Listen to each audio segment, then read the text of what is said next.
It's my pleasure this morning to... This year's conference, WIMBIZ's 21st, hit a significant milestone with attendance.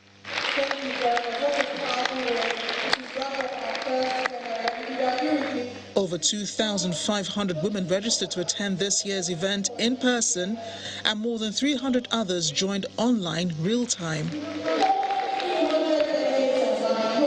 A new board of trustees is inducted, WIMBIZ's second since its 21 years of inception, with Mrs. Bisi Adeyemi, the CEO of DCSL Corporate Services Limited, becoming the new chairman. The African affairs in The conference kicks off in earnest with its first plenary, themed Taking Charge, the New Face of Leadership. The discussants describe their journey so far and the importance of mentorship in their rise to the top.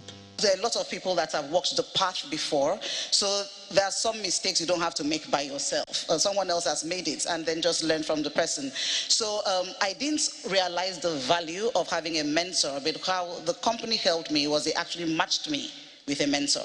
It was quite awkward at the beginning because it felt very forced. I remember the first set. Did you say your company helped you? Yes, so they found mentors within the system, yes, okay. And then they matched it. So it was like a blind date. If we don't start to systematically think about the way that we represent women, whether that be in African media, whether that be in Western media, that's going to be the first thing that needs to happen, is making those changes. And I frankly think that this is an area where Africans can show themselves to be innovators in the space. Thank you, Ms. Moderator.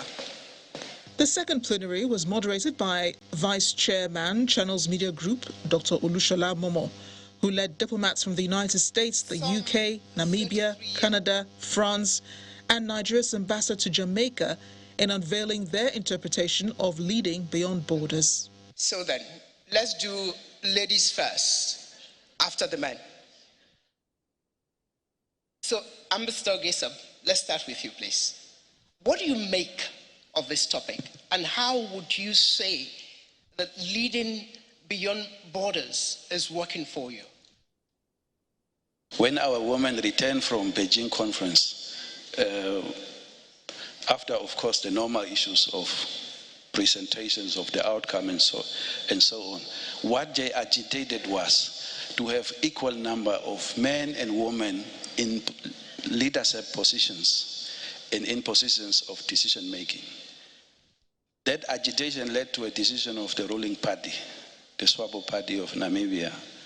And after some time, a Congress, I think somewhere in 1997, the Congress took a decision to adopt that equal representation of men and women in leadership positions as a party official decision. I agree that we haven't started yet.